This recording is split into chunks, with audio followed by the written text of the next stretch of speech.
Well, hi, everybody. Any of you out there, first of all, I want to say welcome and thank you for staying with me. I had a little difficulty, as you know, I'm a little tech challenged. It's why I had kids. If any of you have any issues with kids, make sure have any issues with tech, make sure you have kids because they are unbelievable and they have totally saved, I hope, this broadcast. So I hope you've stayed with me. Let me know you're here by clicking the thumbs up button that lets me know you're here. And I'm a question for all of you, and that is, has weight been an issue? Whether you've been trying to gain weight or lose weight, has weight been an issue for you? Has this been a struggle for you? Maybe just recently, or perhaps your whole life, this has been something that you've struggled with. Let me know, because that is the topic today. I want to show you how we lose weight so you can wrap your arms around this and make sense of this. I'm also going to do a little side note and talk about vegetarian diet. So any of you who are thinking about going on a vegetarian diet, or any of you who are already adhering to a vegetarian diet, I want to make sure that you're getting the nutrients you need, and we'll talk about that as well. For those of you who are new to my channel, let me say welcome. I had a lot of new subscribers this week, and I totally appreciate it because YouTube has changed their policy. If I don't get to 1,000 subscribers fast, I'm actually going to be basically kicked out of YouTube. So for those of you who this is information that interests you and you'd like to see more of this, please consider subscribing to my channel. That would be greatly appreciated. And definitely share this with friends, with colleagues, with family members, because this might be, we all eat, so this should be relevant to absolutely everybody. What gives me or puts me in a position to be able to do this? Well, let me introduce myself, particularly to those who are new. My name is Debbie Kravitsky, and I say welcome to you. I'm so delighted that you're joining me on my channel. I've been a registered dietitian for over 30 years. Currently, I'm the director of nutrition at Mass General Hospital's Cardiovascular Disease Prevention Center. I consult with many corporations. I have a private practice. I have also been featured in national publications such as Harper's Bazaar, Family Circle. I've been published in a book with cardiologists from Mass General called Facing Heart Disease. I've also appeared in television. It gives me my greatest joy to be able to help you to reach your dietary goals by presenting accurate, current, evidence-based nutrition information. Together, we will shop, we will cook, and I will navigate the way. So let's get started. Hey, Boo. Hi, how are you? And Charlene, awesome. You guys stayed with me through all this, and I know you are always beyond loyal, and I am just thrilled that you're here. The beauty of a live stream, everybody, is that is to have people here, because that really enriches the discussion. So let me know if weight has been an issue for you. I want to show you how we lose weight. But first, I also want to talk to you about having a balanced diet. In order to have a balanced diet, you want to include a variety of foods in moderate amounts. And foods get broken down into 3 groups. We call them macronutrients, and they include protein, carbohydrates, and fats. They each are specifically designed to do their jobs, and they do their jobs well. So protein, we need protein in our diet. That's the building block. All the time cells are dying and need to be replenished, and that's the job of protein. Tell me, for those of you who are watching live, where we get protein in our diet. Let me know, because I want to know that you know where we get protein in our diet. I'm adjusting this as I go along to make sure that you can see me, and I look like I'm getting my head chopped. So I'm hoping this is good for you. Okay, let me know where you get just protein in your diet.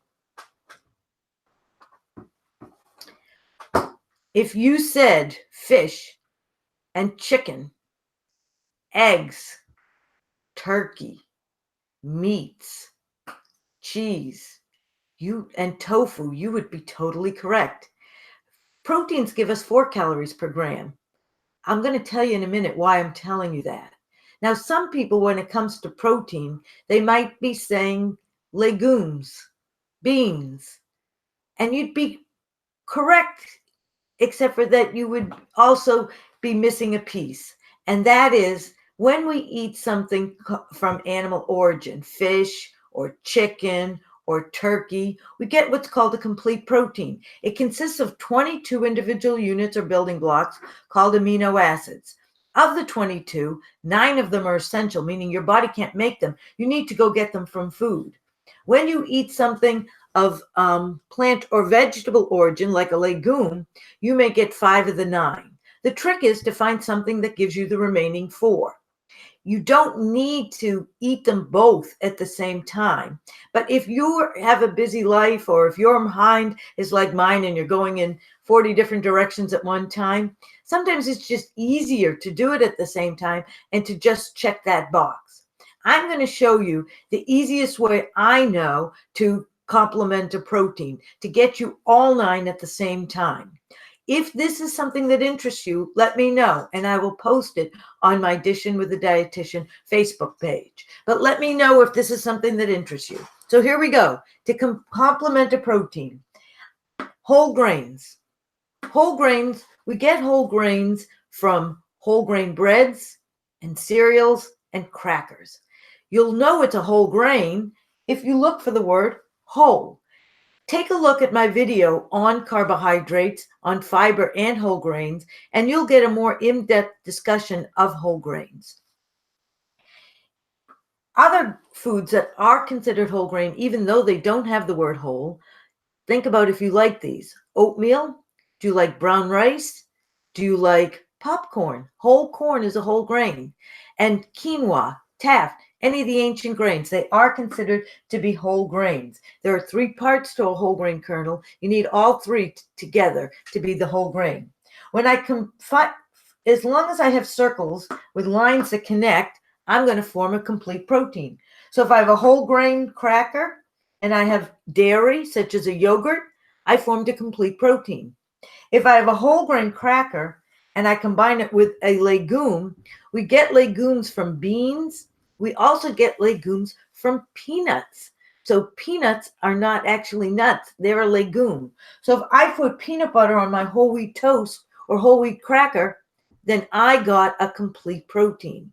If I had my whole wheat toast or whole wheat cracker and I combined it with almond butter, I did not form a complete protein. I did not get all 9 of the essential amino acids because there is no line here that connects. So make sure that the circles have lines that connect and you will form a complete protein. So seeds and nuts goes with everything but whole grains, and whole grains likewise will go with everything except for seeds and nuts.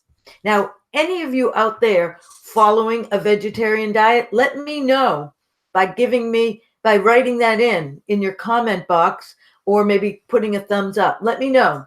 Because if you are following a vegetarian diet, as long as you include enough protein, it is one of the most healthy of all the diets out there. But the one nutrient that you aren't going to get is vitamin B12.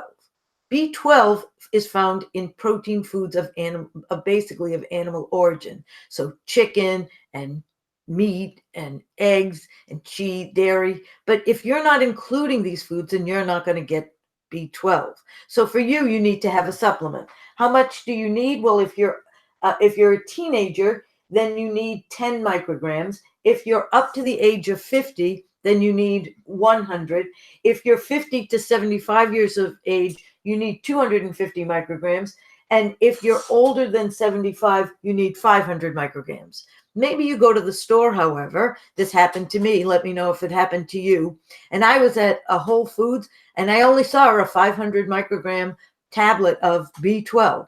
That's totally fine. It's really hard to take too much B12, as it's a water-soluble vitamin, which means it dissolves in water. If you have too much, you're just going to have expensive urine.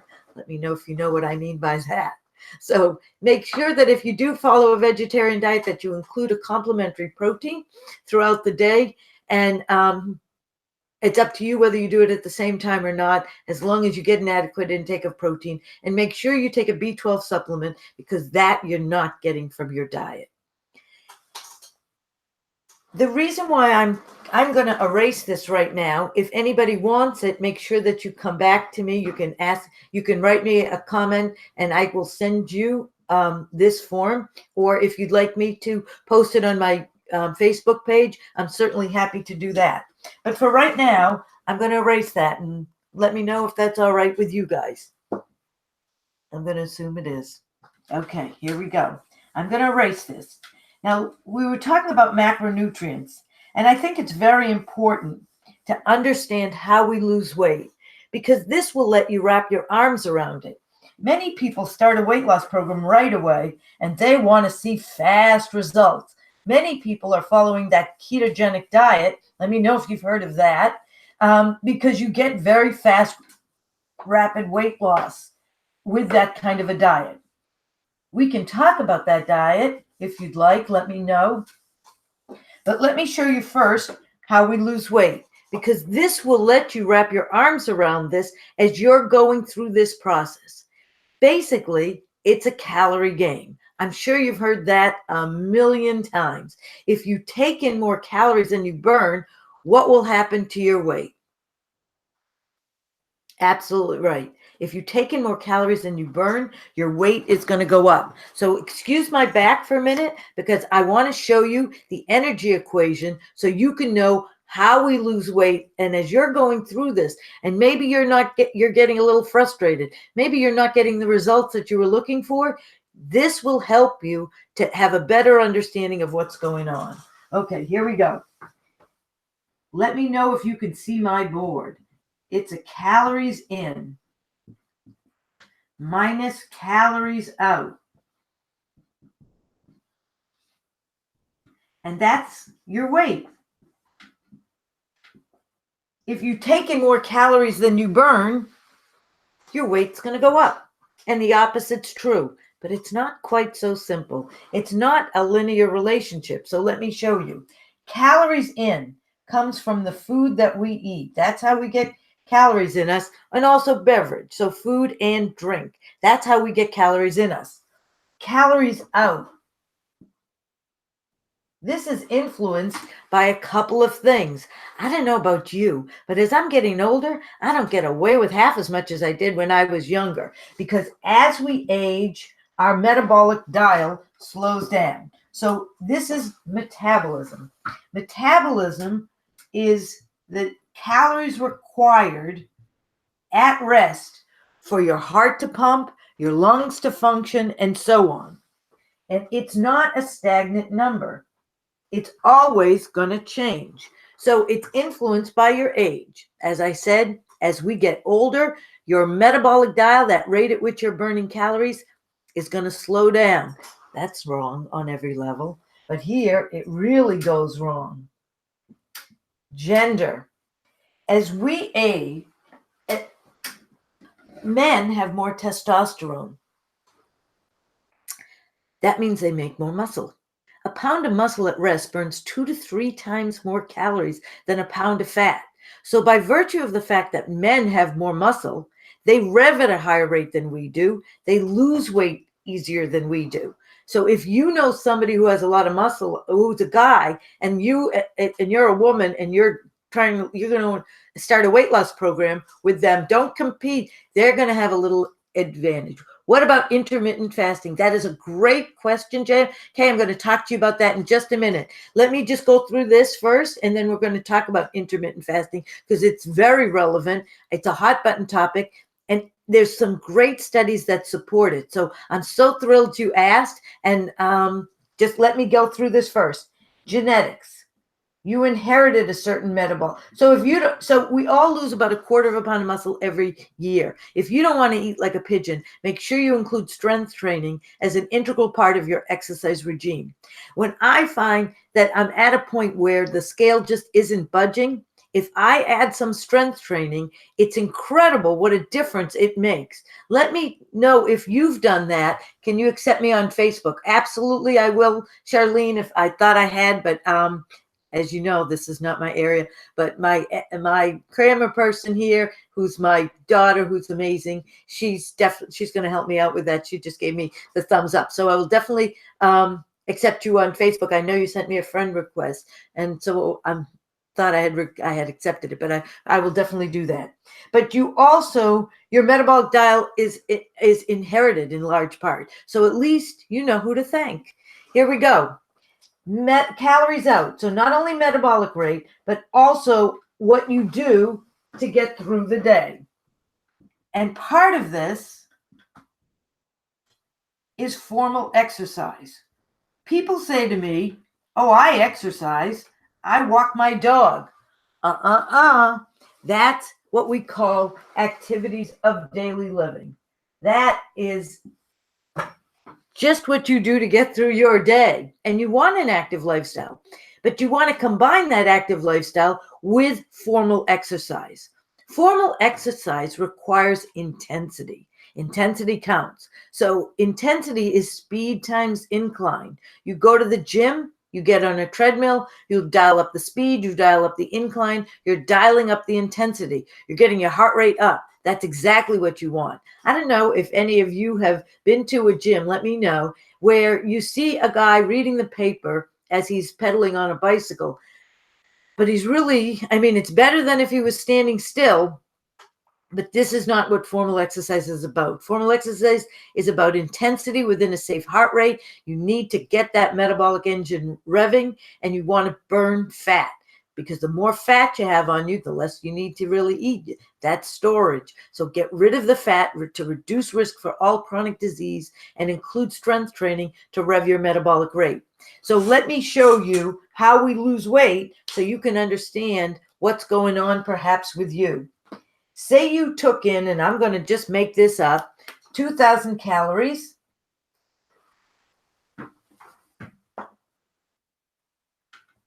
In the course of a day, okay? Your metabolic dial, the calories required for your heart to pump, your lungs to function, and so on, this will account for most of your calories, maybe 1,600. And maybe you burned 400 calories to get through your day. If 2,000 calories came in from food and 4,000, I did accept you. Awesome. I'm so glad, Charlene.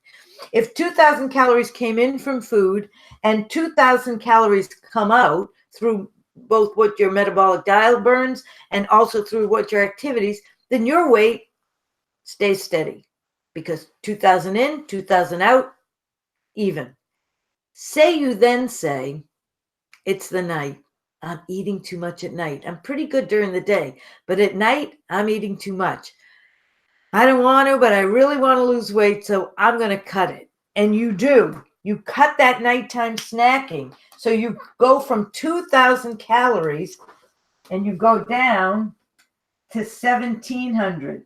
You cut 300 calories. Go you, because you cut out that nighttime snack.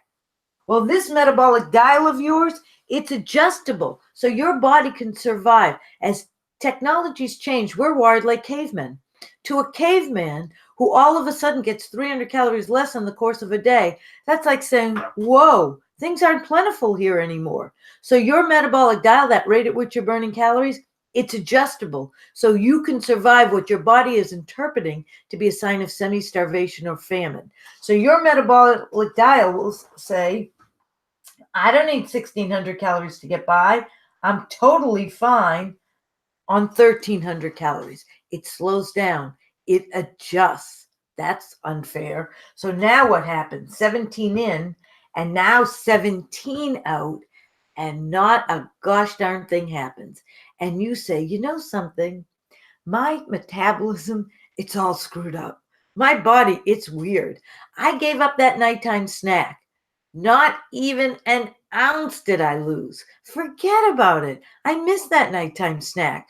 Let's bring it back. Actually, let's make it a little more. Now you can't help but gain weight. People start a weight loss program here, and you want to see results. That is not how we lose weight. It is not a linear relationship. So let me show you this so you can make sense of this, as if you encounter any of these struggles yourself, and let me know that. When we lose weight, this is how we lose. At the beginning, your weight might go up and down and up and down and up and down, because you're asking your body to do what it's not wired to do, and that is let go. You're wired to hold on to fat so that you can survive times of famine. And you're asking your body to do the opposite. It will take time for your body, your metabolic dial, to adjust. Look for the signs that you're getting ready to let go. Maybe you're getting more fit. Maybe you are getting more tone. Your clothes are fitting looser. How awesome is that? Your percent body fat is coming down. Your energy level is improving. Your mood is improving. As you're getting more fit in the same 35 minutes that you were on that treadmill, maybe you're burning more calories in the same 35 minutes than you did when you first started. How awesome is that? You see that your stamina is better, your endurance is better, you're getting more fit, which means you're doing much better than you did when you first started. You get to see progress in that way. You also Your waist circumference might be getting smaller. Your blood cholesterol, blood sugar, blood pressure, all improving. You're just not checking. Stay the course. This dial can't help but let go. It will, and you will lose the weight. People who quit too soon never reap these benefits. Consistency, not perfection, consistency. Most of the time, that's going to get you to where you got to go. Consistency is the name of the game. People who quit too soon will never reap these benefits. So make this a lifestyle, not a diet, and that's how you're going to lose weight. In terms of intermittent fasting, it was a great question, JMK. It was a great question. So there is a circadian rhythm to sleep.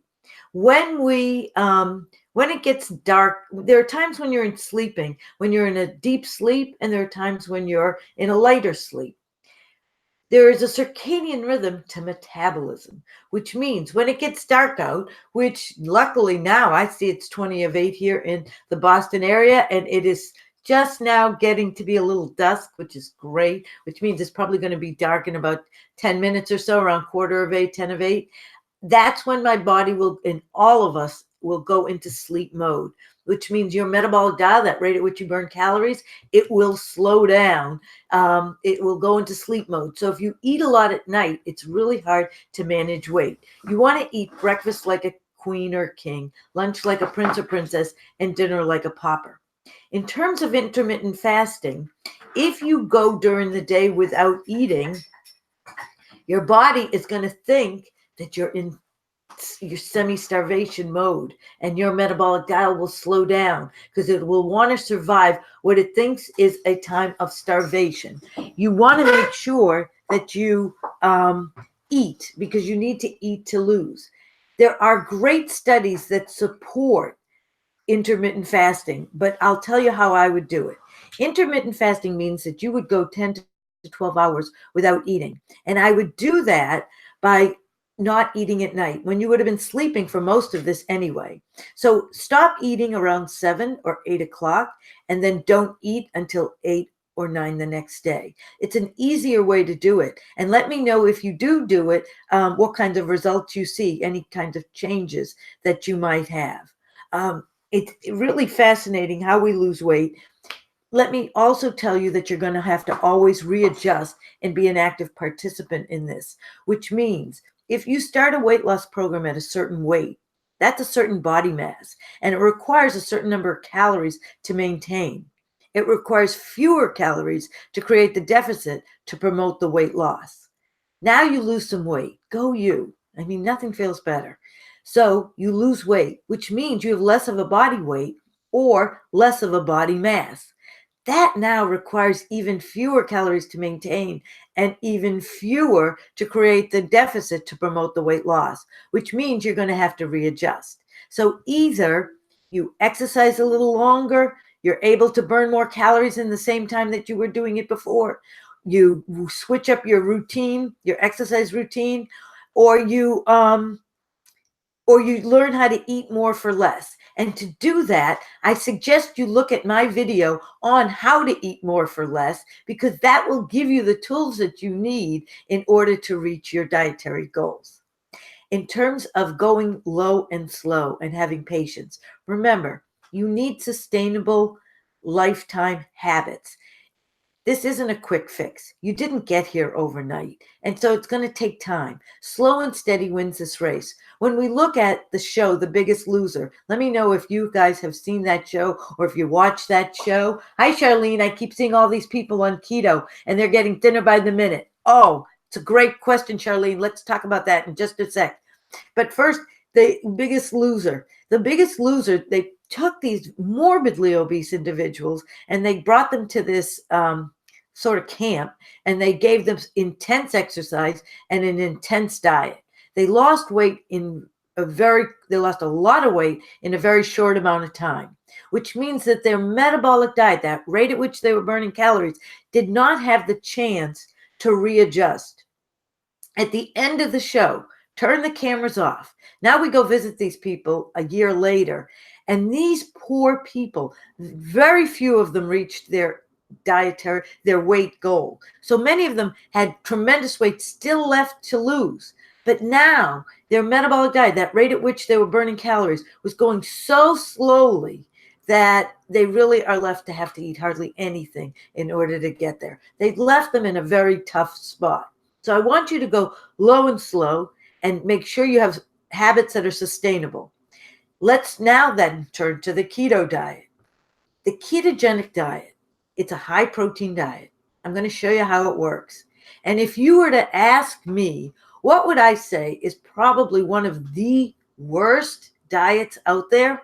I'm going to tell you it's the ketogenic diet. Here's why. I'm going to erase my board.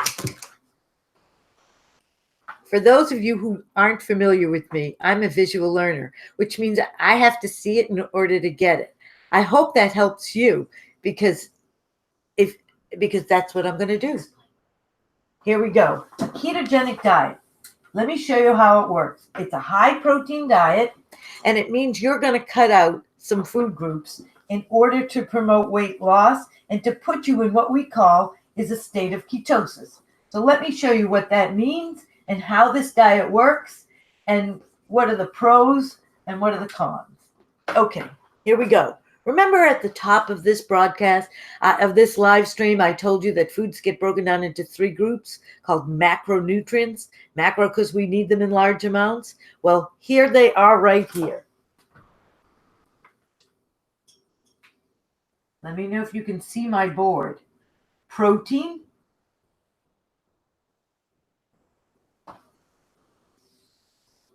carbohydrates,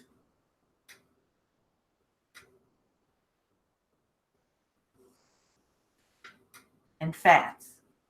You can also see why I didn't go to art school. Okay. Can you see the board? Me too. Okay, here we go. If I tell you how much I so love having you guys on, I'm totally sincere. Okay, protein. All the time cells are dying and need to be replenished.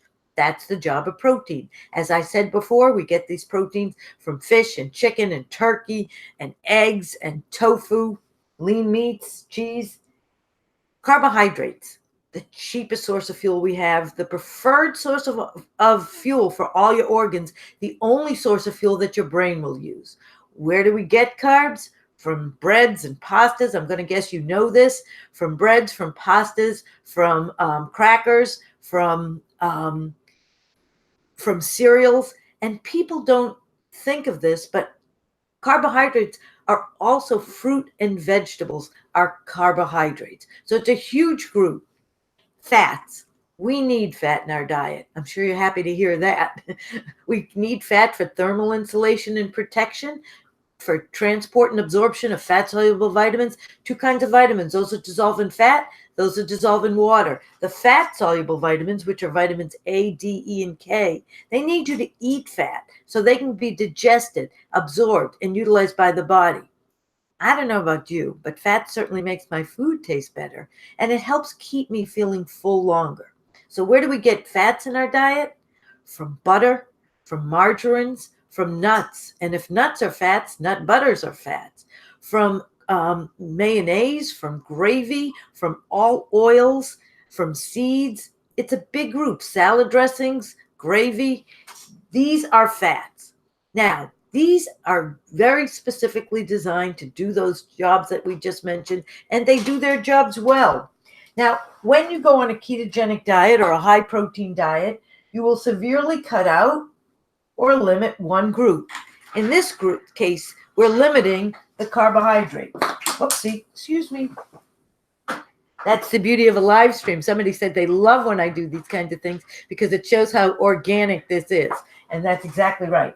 But here it is. I'm going to cut out the carbohydrates.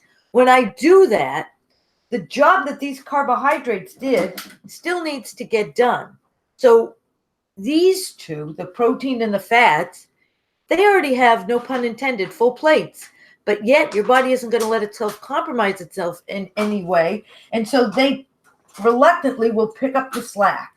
They will rev at a higher rate than they normally do. And in the process, they're going to produce a byproduct. And that byproduct are called ketones. Ketones contain ammonia.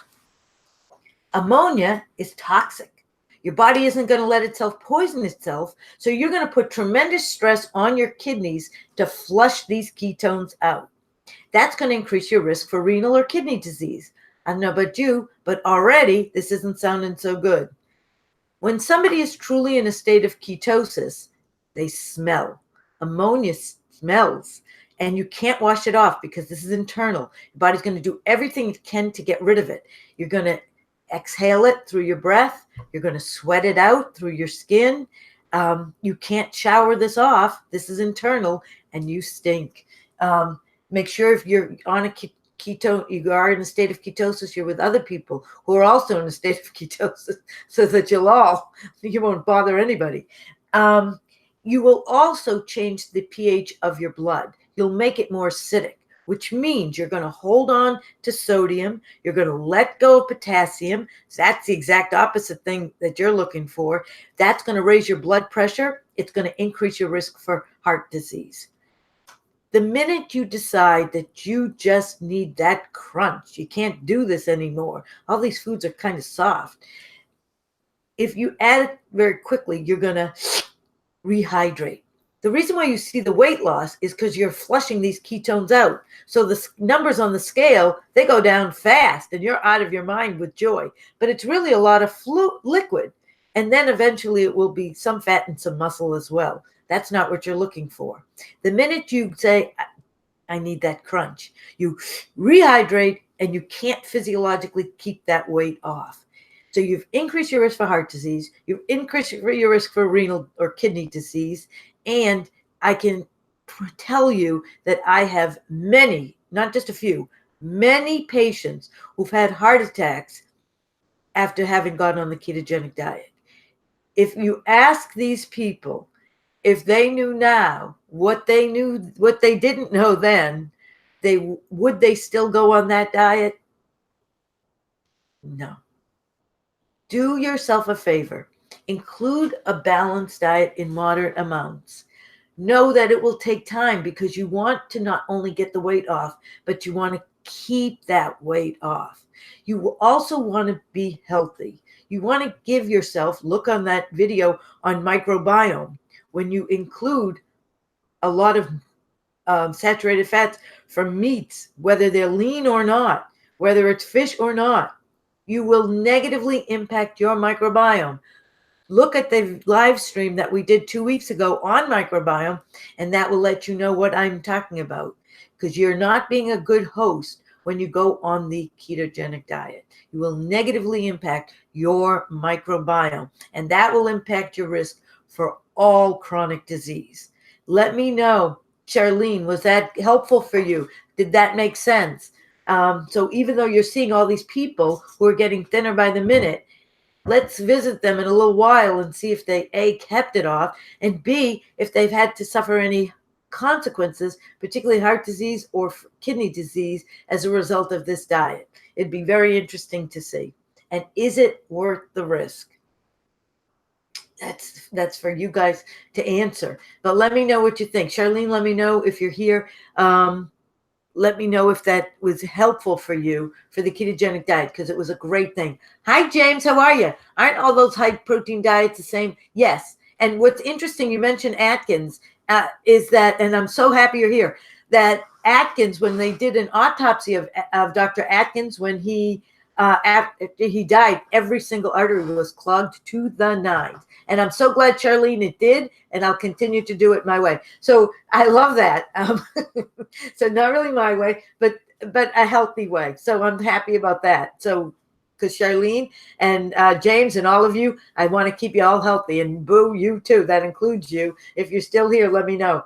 So because I really want you to stay healthy. I want you to not only get to your goal, but I want you to sustain your goal. I want you to be able to stay there. But I want you to do so in a way that's healthy. I also want you to eat breakfast because that will also impact your metabolic dial. When we during the dawn hours of the morning, everybody, I don't care if you're diabetic or not, we secrete hormones that block the action of insulin, which means you're going to have high blood sugar. The only way to cut these hormones off is to eat. So that's why breakfast is such an important meal. It will rev your engine and it'll cut those. Hey, boo, yay. Oh, yeah. And it will cut those hormones and it'll rev your engine, start your motor running. And that's exactly how you're going to lose weight. You need to eat to lose. Make sure you include protein in a steady stream. Protein will help you stay feeling full longer. Remember, from fish and chicken, turkey, or vegetarian diet, or eggs or low-fat cheese. If you skip breakfast if you're doing intermittent fasting?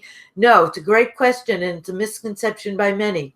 That's why you're going to start that intermittent fasting at 7 or 8 at night, so that then 10, 12 hours later, which would be about 8 o'clock the next day, you're ready for breakfast and you've done that fast. And so you need to eat the breakfast. Even with intermittent fasting, make sure that you do eat breakfast. That was a great question. All of your questions have been great and your comments have been terrific. This is just why I love to have a live stream, is to have the input from all of you. So make sure you eat breakfast. If intermittent fasting is something that you'd like to try, let me know how you do. Let me know the hours you tried it. But make sure that you include a balanced diet, which is a variety of foods in moderations, and that will help you to keep that metabolic dial running efficiently. This is also about consistency. It's not about perfection. If I ever said to you, you can never have anything like ice cream or chocolate cake, all you're going to do is think about ice cream or chocolate cake. And the minute you have it, you're going to feel like you need to add boodles of it, because you're going to be so afraid once you start a diet that you will never be able to have any of this ever again. We want to remove the stress around eating, get rid of that on-off button around dieting, because diets don't work. You need a lifestyle. Every once in a while, you're going to see that chocolate cake or ice cream or whatever it is, and you're going to take a breath and have a pause, and armed with nutrition knowledge, you're going to ask yourself, is this something getting to my goal? But every once in a while, you're going to say, I know how I'll feel and I still want it. As long as you're keeping your metabolic dial running efficiently, you're going to be able to have it, as long as you don't do it all the time. And is cuckoo juice, Charlene's cuckoo juice, good for any diet? Not really. It's for that once in a while thing, probably only on 4th of July at her house. Our protein powder is helpful in aiding weight loss. A lot of people I know add them to smoothies or green juices. All right, this is a great, great question. Protein powders. If you're going to get a protein powder, I like whey powder. It's a great quality protein. It's complete protein. If you're going to do it, keep it either mixed with water, or keep it, you can mix it with milk or with yogurt. I don't advocate putting fruit or vegetables in smoothies or to make juice, because you keep the fiber, and fiber is your friend, but you lose the roughage, the cellular structure of that fruit or vegetable, and you need it to help promote that healthy bacteria in your gut. So my tip for you, the mantra is, be the blender. Have the whole fruit, the whole vegetable, not the juice or the smoothie. The only time I would recommend a juice or a smoothie with fruit and vegetables in it is if you need to increase your calories, that you're just not doing it on its own. You can put a lot of calories into a smoothie, or you have digestive issues, which you can't digest it. Other than that, I really rather you have the whole fruit, the whole vegetable, and keep protein powder all by itself or mixed with water or milk. or yogurt if you're going to have a protein smoothie. I always prefer you have food first because food comes along with other nutrients. So I'd rather you get your protein from real food. If you can't, there are times you're in a rush. You just have to get out the door. You're coming home from the gym. You've done an intense strength training workout, and you want to make sure. And what I mean by that is that last repetition of strength training, you really feel the burn. You say, "Oh my gosh, just get me through this. I'll be good the rest of my life." If you know what that means, that feels like. And you need some protein to regenerate the muscles, and you're not going home and you have a protein shake. That's when I'd have a protein shake if you don't have food with you. Otherwise, having peanut butter and crackers after gym workout would give you the complete protein and give you the crunch and the satisfaction from the food and help you stay feeling full longer. So that was a great question about protein, and protein will definitely, along with high fiber, will help you to stay feeling full. It will keep your blood sugars nice and even and steady. And by the way, we have a demand for protein in a steady stream. You need protein at breakfast, at lunch, and at dinner. Otherwise, you'll go into negative balance, which isn't good for anybody. So make sure you include enough protein in your diet. All right, you guys. Was this helpful? Love to know. Let me know by hitting the thumbs up button or putting in a comment. Also, if you have any questions or comments, I'm going to stay on for a second just to let me know. I really want to thank you. I did have a little difficulty getting this up and running. I'm not sure exactly what I did to get me into that kind of trouble, so I apologize. But luckily for me, I have kids who have brains that work much better in this department than mine, and they've been right by my side helping me all the way. So thanks to them, we were able to get this up tonight, and thanks to all of you who stayed with me through my little debacle. So I totally appreciate. Oh, you're awesome, Charlene. And James, I am so happy you're here. Great topics. I'm so thrilled. And let me know also the topics for the live stream, just so all of you know, for those of you who aren't aware, are coming from all of you. I'm happy to do a live stream with based on your suggestions. So let me know things that you want me to do a live stream on, things that you're curious about, things that you want to see, because I'm happy to do this with you, to give you the information that you're looking for, and to help you to reach your goals. So again, I thank you so much. If you can hit the subscribe button, if you haven't done so, please do so. Also hit the notification button. That will let you know when the live stream is coming. They are every 2 weeks. So I hope to see you again in 2 weeks. And I'm going to hope to be on time at 7 o'clock. I am so thrilled that you've been joining me. I'm looking to see if I don't hear from you guys soon. I'm going to cut it, but I want to wish you a great night. Happy eating. And thank you again for joining me on Dishing with the Dietitian. Thanks, everybody. Have a great night.